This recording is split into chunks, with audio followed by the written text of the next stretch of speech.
Takriban watu 14 wamepoteza maisha na wengine zaidi ya 750 kujeruhiwa kufuatia mlipuko mkubwa uliotokea katika bandari muhimu ya Shahid Rajareh iliyoko karibu na mji wa kusini wa Bandar Abbas nchini Irani. Tukio hilo lilitokea jana Jumamosi, likiacha uharibifu mkubwa na kuibua maswali kuhusu viwango vya usalama katika bandari hiyo yenye shughuli nyingi za biashara.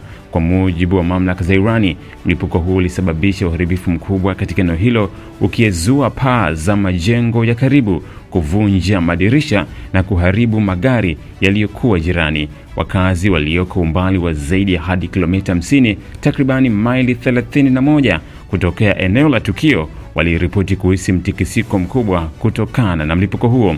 Taarifa zilizothibitishwa na vyombo vya habari kama BBC zinaonyesha moto mkubwa ukizuka katika ghala ya bandari hiyo kabla ya mlipuko wa pili mkubwa kutokea. Katika video hizo, watu wanaonekana wakikimbia kwa hofu, wengine wakionekana wamelala barabarani wakiwa wamejeruhiwa, wakizungukwa na moshi mzito uliotanda angani. Mmoja wa manusura wa tukio hilo aliambia televisheni ya serikali ya Irani, ghala lote lilikuwa limejaa moshi mzito, vumbi na majivu. Sikumbuki vizuri kama nilienda kujificha chini ya meza au kama mlipuko ulinirusha mimi hadi pale. Kilichofuata ni giza, moshi na kelele za watu waliokuwa wakilia. Picha za angani zilizorushwa na vyombo vya habari zilionyesha maeneo takribani matatu ya bandari hiyo yakiwa yamekumbwa na moto mkubwa, na mamlaka za Irani ziliripoti kwa moto huo ulienea haraka kutoka kontena moja hadi jingine kutokana na ukaribu wa vifaa vilivyokuwa vimehifadhiwa.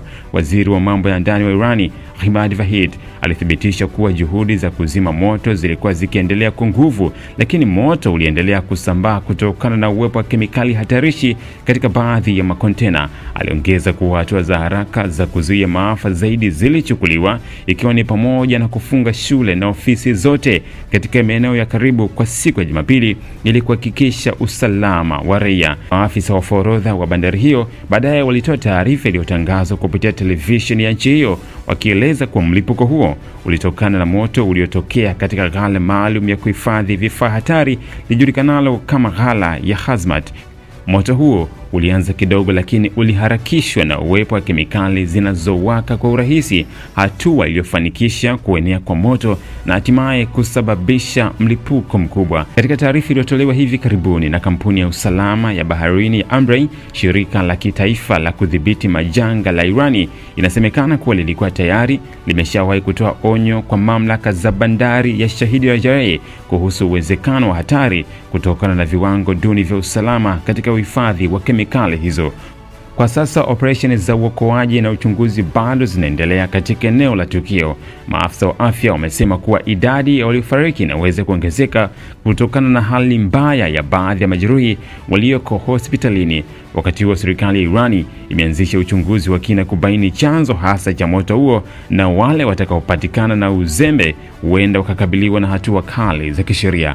Bandari ya Shahid Rajareh ni lango kuu la biashara za kimataifa kwa Irani, ikishughulika zaidi ya 50% ya mizigo yote inayopitia bandarini. Tukio hili limezua wasiwasi mkubwa kuhusu athari za muda mrefu kwa biashara na usalama wa maeneo ya viwanda katika nchi hiyo.